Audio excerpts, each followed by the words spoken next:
175 থেকে 200 জনের মতন আসবেন, এটা আমাকে ধারণা দেওয়া হয়েছে। এখন কে আগে আসবেন, তাদের সংখ্যা কত, তাদের কি কি দেখবেন, তাদের সাথে পরবর্তীতে কেউ জয়েন করবেন কিনা এই সম্পর্কে কোনো প্রস্তাবনা এখনো পর্যন্ত জানি না।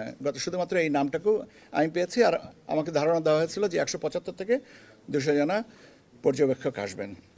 আর ওনারা আমাদের সাথে যে একটা ত্রিপক্ষীয় চুক্তি হয়েছে, সেই চুক্তির আওতায় তাদেরকে আমরা এখানকে ফ্যাসিলিটিস প্রোভাইড করব, তাদের যাতায়াত এবং তাদের চলাফেরা ইত্যাদি ইত্যাদি। আমরা শুধু একটা জিনিসই অনুরোধ করেছি, যে সেটা হচ্ছে যে লোকাল প্রোটোকল কিছু কিছু ক্ষেত্রে মানতে হয়, যেমন আপনার বিশেষ করে পার্বত্য চট্টগ্রামে সে লোকাল প্রোটোকল মানতে হবে। তার মানে ওনারা ইউজুয়ালি মুভ করেন ইন পেয়ার্স, তো কিন্তু সেটা করবেন, কিন্তু আমরা বলেছি যে লোকাল প্রোটোকল যদি প্রয়োজনীয় হয় তাহলে লোকাল প্রোটোকল অনুযায়ী করতে হবে। আর ওনারা কিছু ওনাদের ইকুইপমেন্ট অ্যাক্সেসরিজ এখানে নিয়ে আসবেন, সেগুলো ফেরত নিয়ে যাবেন, সেরকম একটা ডিক্লারেশন হয়তো আসার সময় ওনারা দিয়ে যাবেন, অথবা আমাদেরকে দিয়ে যাবেন। এটা দিস ইজ অ্যান অ্যারেঞ্জমেন্ট। আর হচ্ছে আপনার ওনারা আমাদের যে লোকাল যে অবজারভেশন, আমাদের যে নীতিমালা আছে ফরেন অবজারভেশন, সেগুলো ওনারা মানবেন, সেটা সম্পর্কেও ওনাদের এগ্রিমেন্টে ওই প্রভিশনগুলো আছে। সো এইটুকুই আমি আপনাদেরকে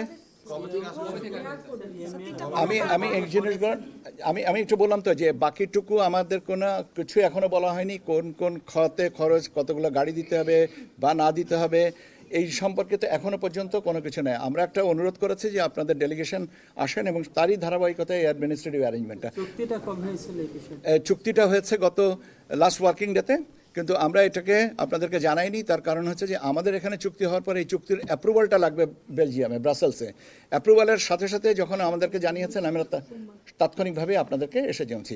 কারণ এটা ব্যাপার হচ্ছে যে আমরা একটা চুক্তি করলাম, কিন্তু এটা সাবজেক্ট টু আবার অ্যাপ্রুভাল অফ দ্য ব্রাসেলসে, ওনাদের হেডকোয়ার্টারে। আমাদেরকে সেজন্য বলেছিলেন যে আমরা সাইন করে গেলাম, সাথে সাথে পাঠিয়ে দেবো, টিম লিডারের সাইন হওয়া পর্যন্ত সাথে সাথে আমাদেরকে জানাবেন।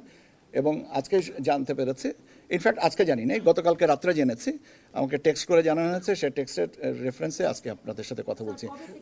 এই আমি তো বললাম যে ভাই এইটা তো এখনো পর্যন্ত আমাকে বলেনি, আমাকে বললে আমরা যেমন জানার সাথে সাথে আপনাদেরকে বলছি ভাই, আমরা জানিয়ে দেবো আপনাদেরকে কয়জন আসবেন, তাদের কি টার্মস অফ রেফারেন্সে আসবেন, তাদের লোকাল অ্যাডমিনিস্ট্রেটিভ অ্যারেঞ্জমেন্টটা কী হবে, হসপিটালিটিটা কী হবে, আমি যখনই জানতে পারবো আপনাদেরকে জানাবো। কতগুলো দেশ এবং কতগুলো সংগঠন থেকে আমরা ইউ পেয়েছি, আর আরেকটা বোধহয় পেয়েছি অধিকার, আর টার্কি থেকে একটা, এটা 2টা বা 3টা এসছে। আমি এটা, তবে ইউটা স্বাভাবিকভাবে দিস ইজ দ্য বিগিনিং, অতএব দেখা যায় আমরা এটা